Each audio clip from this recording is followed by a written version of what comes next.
Before January 2012, tea farmers in the county would pay a levy of 46 cents per kilo of tea sold at the auction. This would later change after the Tea Regulations 2012 under the Tea Amendment Act came into effect, where farmers were now required to pay 1% ad valorem levy on the sale price of each kilo at the auction.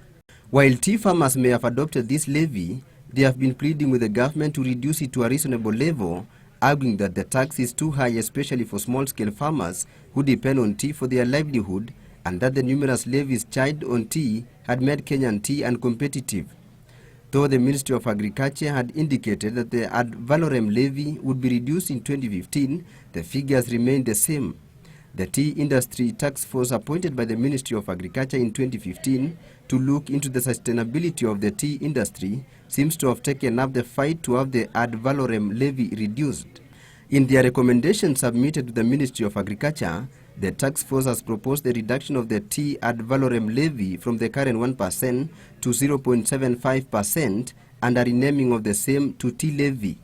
If this is adopted, then small-scale farmers who have been struggling to balance their books may get a reprieve.